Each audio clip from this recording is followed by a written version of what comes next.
Friend, वर्षा पाटीलच्या ब्लॉगमध्ये तुमच्या सर्वांचे स्वागत आहे. मी कामावरून आली, त्याच्यानंतर थोडा टाईम बसली होती आणि आता जेवण वगैरे झालं माझं. आज डाळ भातच बनवलेला, पण आईने मच्छी बनवली होती. आई बोलला मच्छी पण खाते, थोडी मच्छी पण खाल्ली. आता हे सकाळचे झोपलेत, माहिती यांना सकाळचं बोलतात ना उठायला.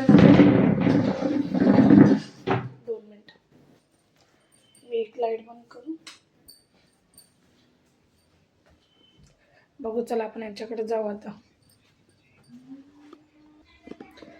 सारखा बघा, हे सकाळचे झोपले आहेत.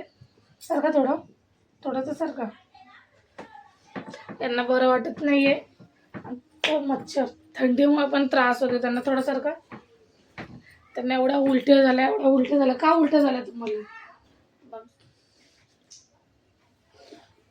त्यांना थंडीने त्रास होतोय आणि मला कामावर फोन करून बोलतात मला लय उलट्या झाल्या. मग त्याच्यानंतर घरात कोणी नव्हतं, आईन ते पण अंशूला घेऊन बाहेर गेलेले होते. मग मी त्यांना बोलले तुम्ही बीपीची गोळी वगैरे घ्या. त्याच्यानंतर त्यांनी थोडी गोळी घेऊन झोपले.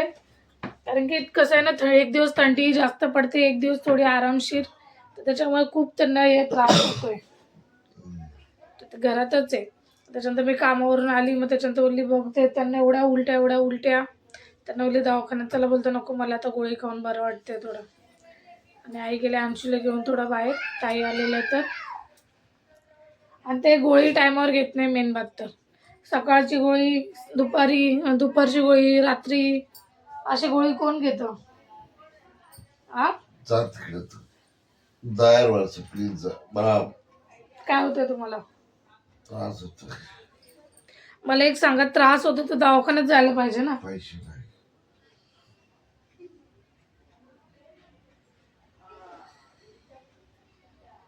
12 महिने पैशांच्याच नावाने वाटायचं आणि स्वतःला बरं वाटून नाही घ्यायचं.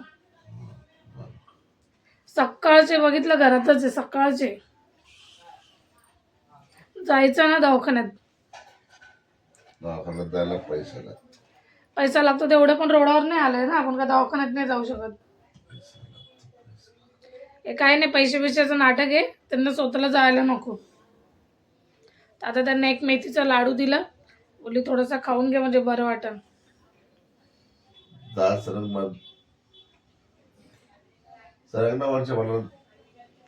काय करायचं?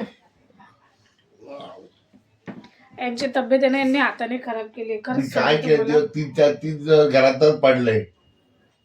काय हाताने खराब केली वर्षावी?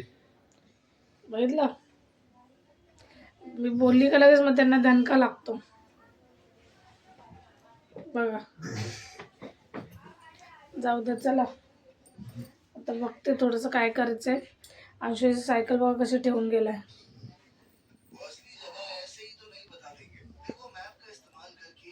चला, यांना झोपू द्या. त्यांना लाईट बंद करून देते. थोडीशी हॉलमध्ये बसते. हा लावते, थांबा. थंडीने एवढा त्रास होतोय ना त्यांना, माहिती आहे. पहिली बात तर त्यांची हलगर्जीपणा. स्वतः खाय प्यायचं सोडून आहे ना, तरी मी सकाळी कामावर जाताना त्यांना नाश्ता पाणी सर्व देऊन जाते. तर एक गोळी टायमावर खायची ना, नाही. त्यांचा हलगर्जीपणामुळे त्यांना असं होते. आणि वरतून त्यांना उलटी व्हायच्या पहिले पण ते 10 मिनटं पहिलेच नाश्ता केला. तर मला बोलले वर्षा मी मेथीची भाजी चपाती खाल्ली आणि मी आता खाऊनच उठलं तर मला अख्खं घामाघाम झालं. तर मी एवढी घाबरली कामावर. बोलली बाबा यांनी फोन केला. मी कंटिन्यू त्यांचा फोन 2 मिनटं फोन केले, बोलली, लगेच ठेवून दिला होता. कारण की मग त्यांनी फोन ठेवून दिला. मी नंतर फोन करते, उचलत नाही. मला वाटलं बाबा काय झालं काय नाही.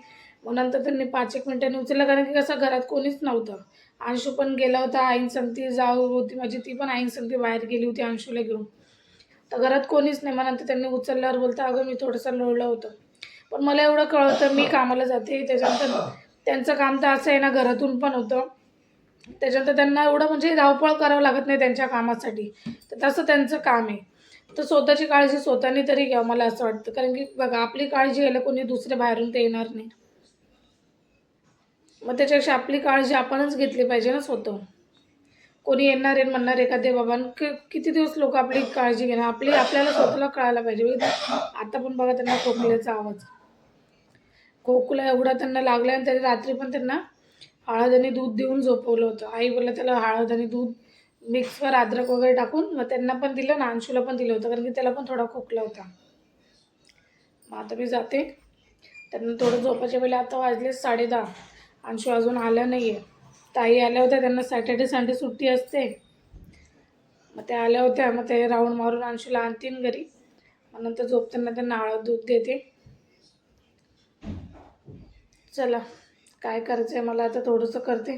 करायचं तर काहीच नाही आहे, कारण की म्हणजे एवढं काही नाही आहे मला करायचं. मी जेवली, त्याच्यानंतर डाळ भात त्यांना बोलले तुम्ही डाळ भात खाते, त्यानंतर मला लोक मटण मच्छी तर त्यांना जात नाही. मग आता ते आरामशीर थोडंसं जेव्हा उठतील तेव्हा डाळ भात खातील.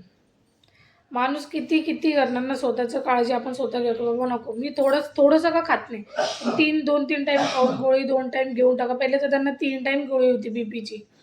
विचार करा, ते आता 2च टाईम घेतात. त्यांना किती पण सांगा, ते कधीच ऐकणारा माणूस नाही आहे. त्यांना आपण बोललं पण ना, तर ते उलटेच माझ्यावरच येतील. जाऊ द्या. चला, तुमच्यासाठी शेअर करायचं होतं, केलं. घरी आली आता थोडंसं चेंज वगैरे करते. आणि आज माझ्या सासऱ्यांना पण 10 वर्ष पूर्ण झाले, म्हणजे जाऊन 11 वर्ष लागले. तर मग सकाळी बघा त्यांना पण हार कसं लावलं दाखवते. माझ्या सासऱ्याचा फोटो वाटला नक्की सांगा, लाईक करा, सबस्क्राईब करा. भेटू तुम्हाला नवीन ब्लॉगमध्ये. Bye bye.